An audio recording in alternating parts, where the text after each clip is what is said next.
Welcome to the Dental Decoders podcast. I'm your host, Brittany Rogars, and I'm here to help you crack the code on all things dental operations. Each week, we dive into topics to help you overcome roadblocks, streamline operations, and reduce team burnout. Whether you're an owner, a practice manager, or a team member, this podcast is for you. Join us for insightful discussions, engaging interviews, and practical tips. So sit back and relax as we crack the code on all things dental operations together.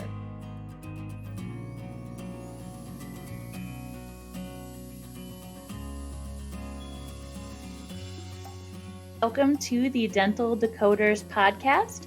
I'm your host, Brittany Rogars, and I'm so glad you're joining us for the Dental Decoders podcast. Each week, it's our goal to bring you practical tips and tricks that you can implement in your office to help you crack the code on all things dental operations. And I'm so excited to be joined by our guest this week, Brenda McNulty. Brenda is an absolute powerhouse in the dental industry, as I'm sure you already know. Brenda is looking to help you take your dental practice to the next level. Brenda is a fractional training officer with over 30 years of dental experience, including over 10 years as an industry leader expert. Brenda's transformational leadership style motivates teams for success, establishing systems that focus on each team member's talents to increase profitability. Brenda has spoken on major stages and is available for team building and speaking engagements. Partner with Brenda to elevate your practice to take the first steps towards success. Brenda is one of the most fantastic people that I have had the pleasure of meeting. And I'm so excited in this episode that she really allows me to pick her brain and dig into what she does and how she does it. Her unique approach, I think, is going to help offices across the country and all of our listeners really implement some creative new ways to roll out change in their practice. And I cannot wait for you to hear. As always, please don't forget to rate, share, and subscribe so your dental BFF can also hear this episode. Hello, Brenda. Thank you so much for joining us for this week's episode of Dental Decoders. I am so excited to have you here. I'm excited to be here. I've been waiting for this. I was waiting for the invite and then waiting for you to heal, and everything is great and all the stars align. So this is going to be a great time with you. Thank you so much for having me. Yeah, this one has been in the works for a little bit, so I'm glad that we're finally here. Since we talked last, you had a very large career shift, and I would love to hear from you and share with my audience all of the awesome new things that you're up to now. Can you tell me about that? Yes, thanks for asking. So as of January 1, I started my own company. It is called DSO Facts, and I work with DSOs and other practices, even just single practices. And what I do is I act as a fractional training officer for these offices and for these businesses. And what that is not only is it a consultant, but it's somebody who stays on for a fraction of my time to make sure that implementation and accountability has been established. And it's been a wonderful transition from working with remote team members to actually sometimes coaching those remote team members. So I love what I do. It's a long time in the making. I have, about 33 years of dental experience, and I've been a consultant for about 15 years. So this is just the next step in my dental career. Thanks for asking. Yeah, that is such a cool concept. You hear a lot, especially now with the workforce change, about these fractional roles inside practices. But I have not had a lot of experience with someone who is in that training and development seat at that capacity. I would love for you to tell me a little bit more about what that role entails and how you help serve your clients. Absolutely. So really what it is it was kind of established by some people that came to me and said, my turnover is so huge, I'm tired of training people. Or my team, I tell them things, but I don't know if they're doing it or not. Mm-hmm. So it was established from that. And as a consultant, I love consultants. There are so many great ones out there. And they deliver this wonderful recipe, right? Here's how you bake a delicious cake, and it's going to be perfect.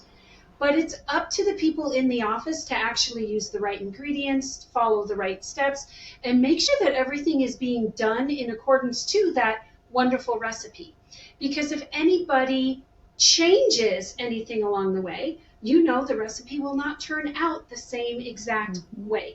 And so sometimes it's a matter of having somebody to bounce ideas off of, like, hey, can we use this sugar substitute instead of sugar? Can we say this word instead of this word? Can we change our profis from 60 minutes to 45 minutes? Sometimes it's bouncing things off of it, but more importantly, it's getting the team to agree on a system that they like and that they can follow, and then letting the team decide, okay, we need to have an implementation plan. What does that look like? And then have an accountability plan. Because I don't want anyone getting mad at me or the doctor for what's called nagging or, I'm on your back. What I'd rather them have is, okay, so this is how we're going to implement, and then this is how I want you to hold me accountable. I want you to listen to these new patient phone calls, and then let's get together and discuss what was working and what wasn't working. What are we doing that we're supposed to be doing, and what maybe are we missing? So that accountability piece is established with the team so that nobody gets hurt feelings when they're being held accountable. But the last piece to it is where we can celebrate the successes. If they are following the exact guidelines that was trained and they are implementing, and during that accountability piece, I find everybody's doing everything exactly right, now we can celebrate those successes and move on to the next system. We don't want to fire hose anybody. And I feel like sometimes when you have a consultant, and I totally did this, I would get up for 8 hours and I would teach to a team, and there probably was 6 or 7 systems that I'm teaching on. And it's a lot for somebody to absorb. It's like fire hosing them with information instead of giving them a glass of water to drink from.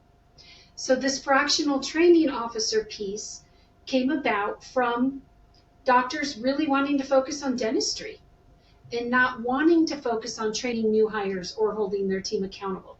They want to maintain the good guy status. And I'm here to help them maintain that good guy or good girl status. That is such a unique and cool idea.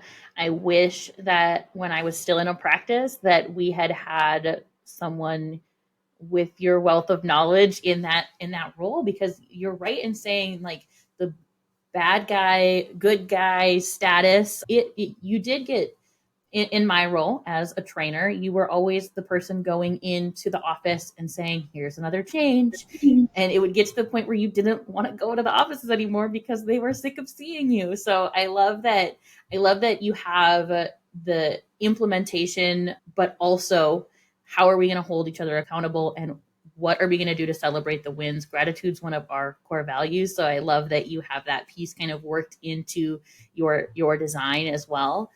I think that's something that isn't done as much as it could be when implementing new changes. 100%. I love what you said about how when you're going in, they sometimes don't want to see you. And I totally agree with that, because dentistry, it often dictates the people that are in those leadership positions to have a transactional approach, which is, hey, you're doing it this way, I need you to do it this way. And one of the things that we focus on is a transformational approach, where we say, hey, this is what's going on right now, and these are the results that we're having. What could we do differently? And ultimately, they get to the end goal that I want them at. But when they come up with those changes themselves, and it's more of a transformational leadership, they're more likely to see it as a shift less than a change. So people don't like change, but when they shift words or they shift a little bit of how they're doing, and they're the ones that came up with the idea, they're more likely to implement. Absolutely. And talk about like a way to improve your office culture if your team is involved in that decision-making process, even if maybe you're guiding them towards that involvement, it's going to give them that feeling of empowerment and like they're trusted to make decisions inside your practice. And I imagine that has to speak to the culture in the practice and just the longevity of the team members that you're going to get from that. Exactly. If you were to ever run a what motivates your team survey, right? Everyone thinks my team is motivated solely on money, on bonuses, on gifts and things. But if you were to turn in that what motivates your team survey, And you gave them like 10 options. Like, is it money? Is it I get to contribute to the decision making in the practice? Is it attend leadership meetings? You'll find that a lot of people have so many talents that they haven't even really disclosed to you, or they have such hidden needs that you don't know about. And oftentimes you don't find out about those until they give their notice and they say, hey, here I'm just a front desk. But over there, they want me to manage the insurance. They want me to be the insurance coordinator. They want me to be the director of first impressions.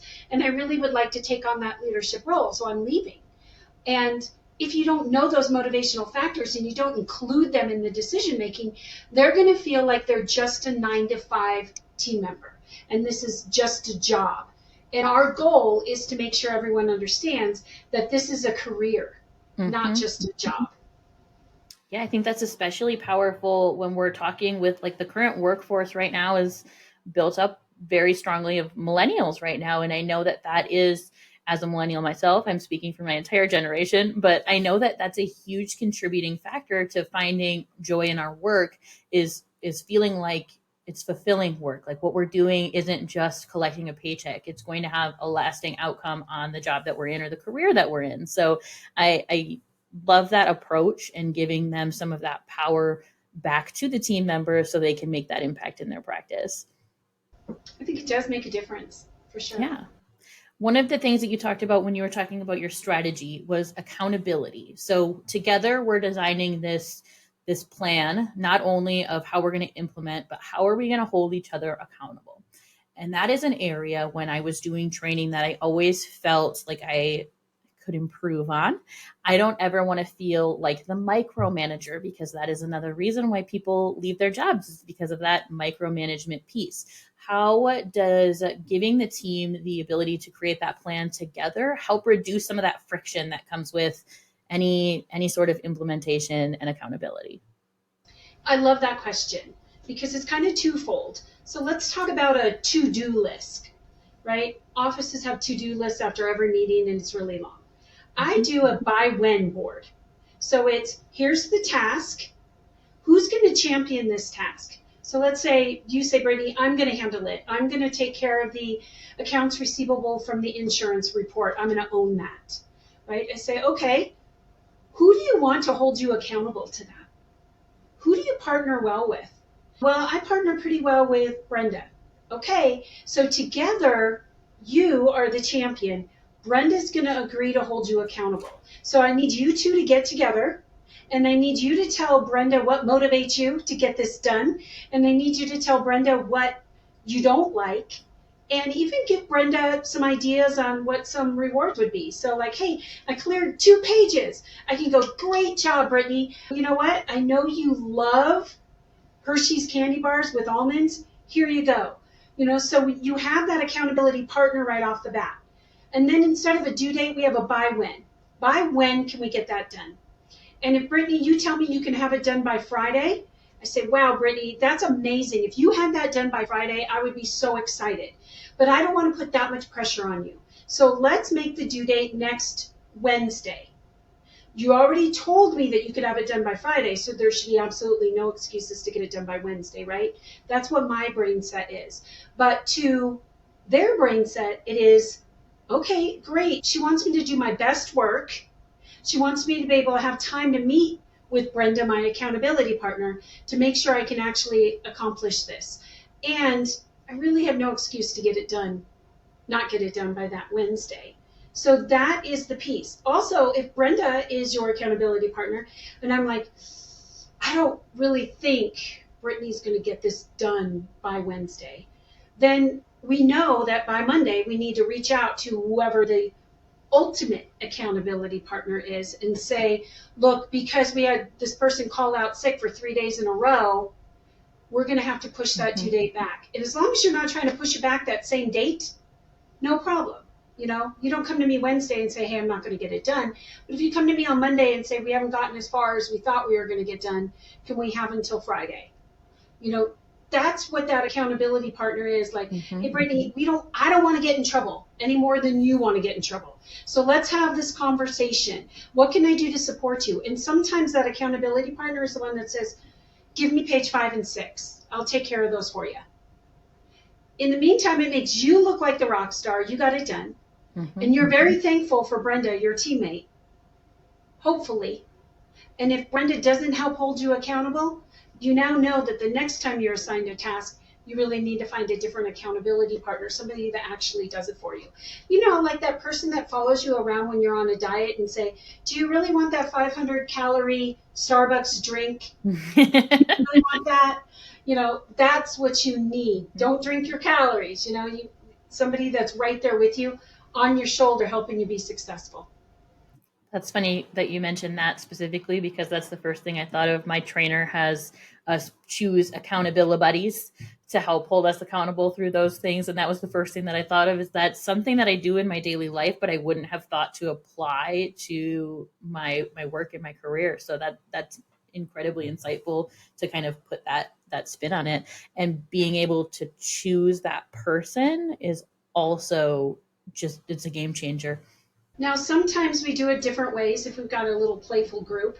Like when consulting, we would write down one goal that we had, just one for ourselves, either at work or at home, right? We put our name on it, we put our email on it, we put our telephone number on it, and then we wad it up in a ball and we have a snowball fight with all those pieces of paper. And at the very end, like after a minute, I blow the whistle, everyone stops, picks up a snowball and says, all right, Brittany, I'm going to hold you accountable to not going to Starbucks every day.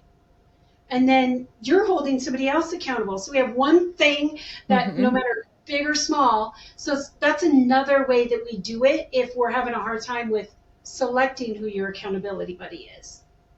That's such a fun take. I love being able to take fun things and bring them into meetings. And I've taken a lot, actually last year at ADAM, I took a course on it too, but I like to take a lot of classes where I'm talking about ways to keep people engaged in meetings and in implementation, and how to make it not just like Bueller, like the whole training. And so I like that you have that creative snowball fight in your tool belt, because I think that is a way to get people engaged and involved, and maybe even people collaborating together that wouldn't normally collaborate together.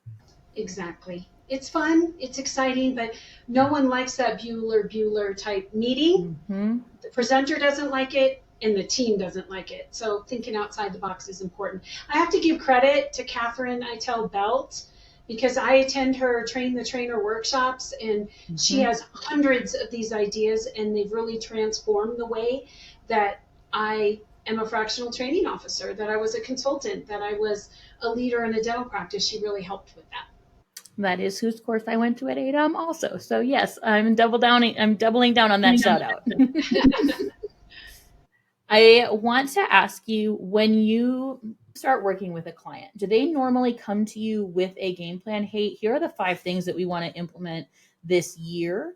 Or do they have you come in and say, please help, and then you guys build that game plan together? Or is it a mix of both? It's a mix of both for sure. I have like 3 distinct programs that I have. The first is very comprehensive. That's where somebody says, I don't really know what I need, but I know that I need it. And we start off by doing a SWOT analysis, strengths, weaknesses, opportunities, and threats. We send out a what motivates your team worksheet for everyone to complete, so I know what type of motivational factors we have going on. And then I ask the doctor to sit with me as we go through these results of the strengths, weaknesses, opportunities, and threats. And we devise, what are we going to do first? What are we going to do second? And we create a strategic plan. And then it involves in-office visits as well as virtual coaching throughout the month. And like I said, fractional training, you're going to get me for a fraction of the time. So that's one of the packages we have. Second package is where somebody just calls in and says, my new patient phone calls are horrendous, and I can't get my team on board with doing them the way that I want them done. And so they will hire me for a short period of time, and we will focus on one task. And once we get that done, if they want to move on to another task, that's great. We can do that. I've been in the field for so long that most of the business tasks I can help with. There are a few things that I say, not for me. And then the third way is I do have clients that just purchase a chunk of hours, and they say, Brenda, I need you to work with Lisa. Lisa's not doing those new patient phone calls correct. The rest of the team is. We've already tried. We love Lisa, but it's just not working out on these calls. Can you take care of it? Give her a few hours. And then maybe the next week is, hey, I heard about your program for creating SOPs. Can we do a 3-hour training on how to create effective SOPs? Absolutely. And they just whittle down on their hours.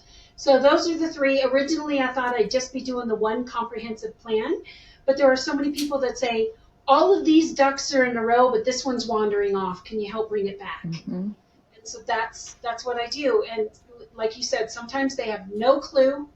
Other times they have a big clue. And again, we all strategize together. Each program is customized.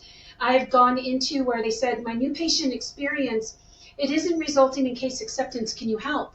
And I've gone in as a mystery patient and done a complete evaluation from the phone call all the way through to in-office to the treatment plan acceptance, and then gone and reported back on what we can do differently to boost those case acceptance numbers. So sky's the limit, as creative as you want. There are things that are within my scope and things that I just think, just like a general dentist may not want to do a 4-root endo on a molar tooth, same thing for me. I don't do fee negotiations, things like that, but I can help analyze a fee schedule. I love that you have those parameters in place. So often I find people that I'm collaborating with, they don't have those parameters around their scope, and then I find that they're trying to grab at too many things at one time. So I love that you have those parameters in place. You know where your strengths are, and you're happy to let people know that maybe this is not the right spot for me, but I can help you with these other things. So I applaud that.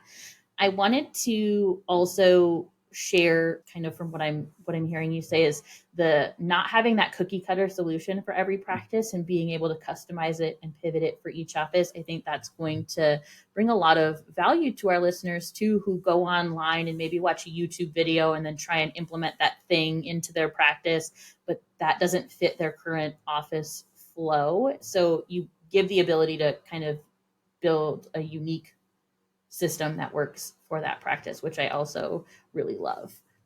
Thank you. You know, that came from years of hard work as a consultant. I used to go in and go, this is the way you need to do it. Stop what you're doing now, do it this way. And I realized it can't be that way. You know, just like some offices schedule a half an hour for a pro fee, and people are like, what, are you kidding me, a half an hour?